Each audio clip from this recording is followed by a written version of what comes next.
Joo.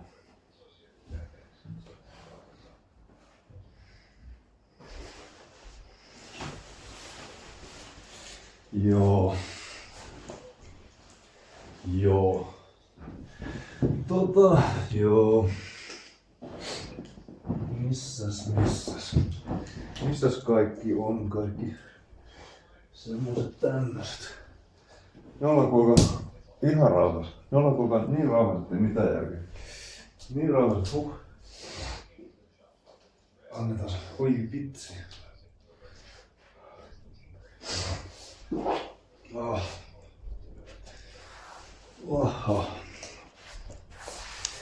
Ne on kunnon rippikoulu. Ne on rippikoulu. Nyt on ripitykset. Sitten alkaa herrasmieskausi, koska on tässä ollut vähän kaikenlaista. Mistähän sitä alkaisi manaamaan? Ei huvita yhtään niin manata. Nyt on noiduttu.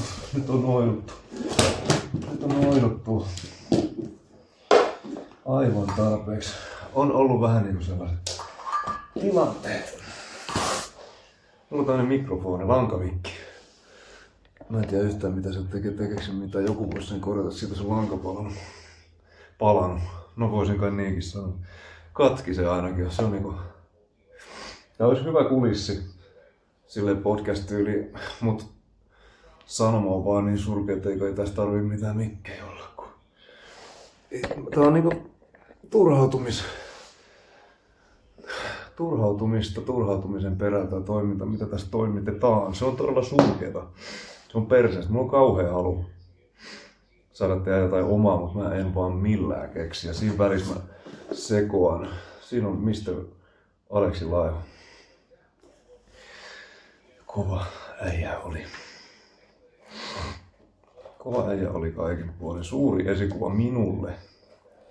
Siitä on melkein niinku syntynyt Mindlessin tarinakin.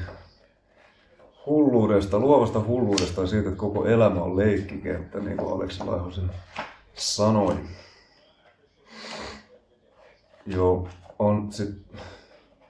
mä oon alkanut vähän kokea sitä semmoista ahdistusta, että jos on luovuus, intohimona taiteet, tällaiset kaikki niinku näytelmät, näytökset, teatteri, elämänteatteri, esiintymiset, kaikki tällainen hieno, mitä ihminen voi harrastaa, niin tuntuu tosi oudolta sitä sit niinku koittaa elää.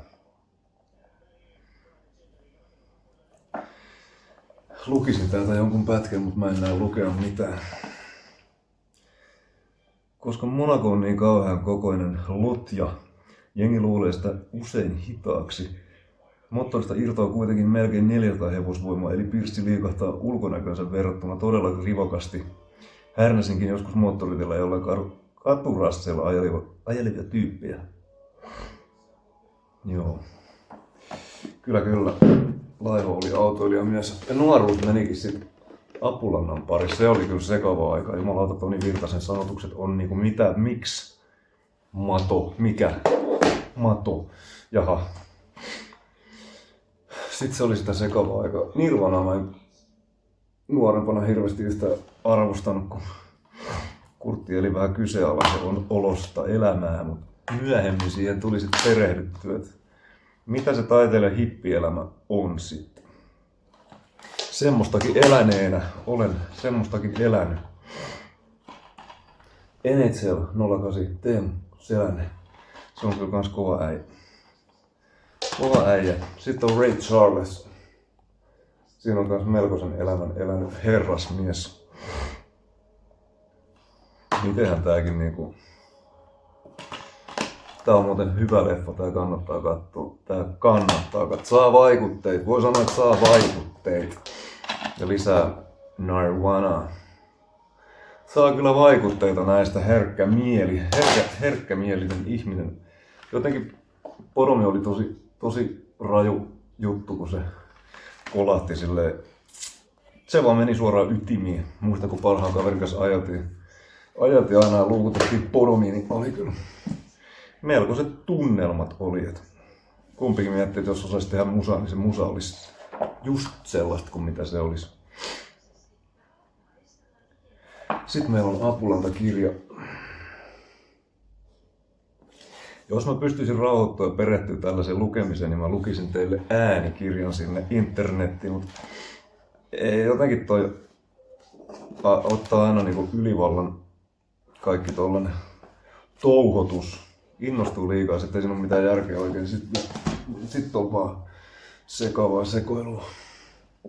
Sitten on vaan sekavaa tulkintaa. Mä haluaisin vain rauhoittua. Sitä mä jahtan, mutta ei sitä mitään jahdata. Rauha pitää vaan löytää sisältä ja sitä vaan pitää olla. Mä muistan, mä olin hyvin rauhallinen ihminen. Mä en tehnyt muuta kuin chillasin. Kuuntelin jotain meditaatiosettiä tyyliin ja hengasin vaan. En mä ihmeitä tehnyt. Mä tein musaa. Soittelin kitaraa. Se oli parasta aikaa. Harmi kun se mieli on semmoinen paikka, että se pyrkii häiriintymään säännöllisin väliä ja sitten löytää taas itseensä uudestaan jostain ihan uskomattomasta paskasta, mistä ei ole ikinä uskonut itseensä löytävän. Niin elämä heittelehtii. Elämä heittelee. Mutta ei tollakaan tos nyt kun mä kitaraa renkutin vuosikausia, niin ei se vaan niinku mennyt. Sitten tos näkee tosi paljon taiteilijoita, jotka lyö pillit pussiin, kun ei siitä vittu tuu mitään.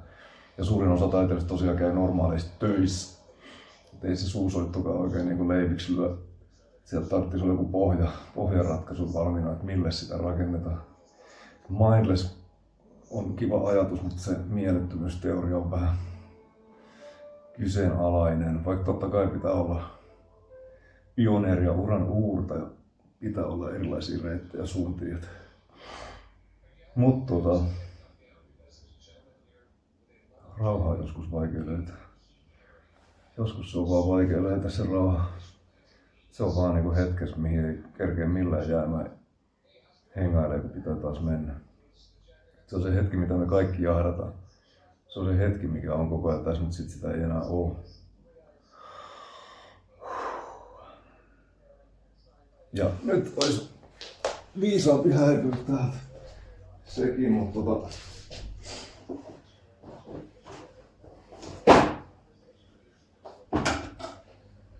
taiteilijana tää kuvastaa sitä, kun joku kysyy mitä se sun tuoli tarkoittaa.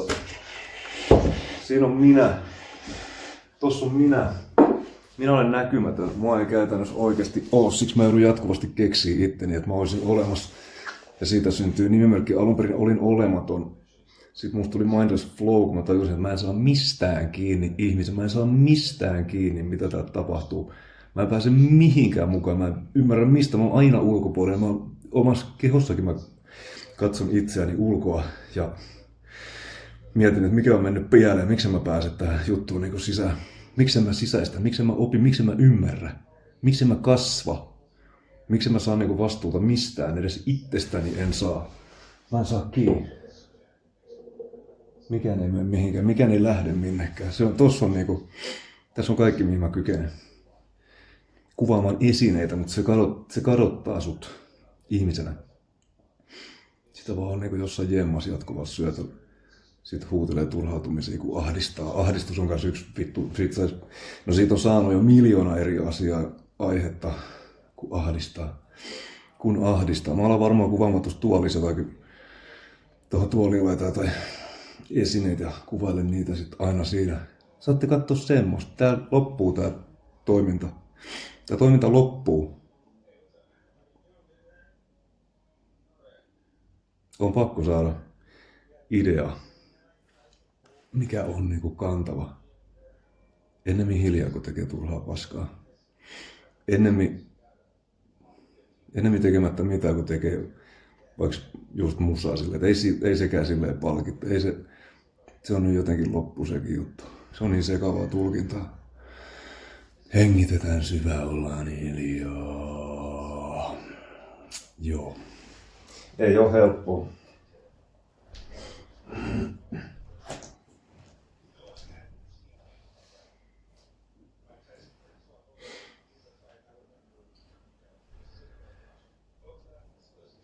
Hiljaisuus on niin kaunis asia. Toivottavasti sinulla on mielen rauhaa. Minulla ei aina ole.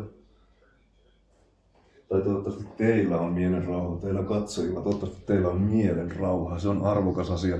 pitäkää siitä kiinni asioista, mitkä tuo sitä mielenrauhaa, niin jahdatkaa niitä. Tai älkää jahdatko, vaan tehkää niitä asioita. Nauttikaa. Joskus se meinaa olla yksinäistä, mutta se on kyllä kovin palkitsevaa. Se on kovin antavaa. Se on mukavaa. Musiikkikin alkaa hiljaisuudesta. Kaikki alkaa hiljaisuudesta. Ja sitten on vaan niinku aistiärsykkeitä. Kiitos. 11.11 on hyvä. Siihen lopetetaan.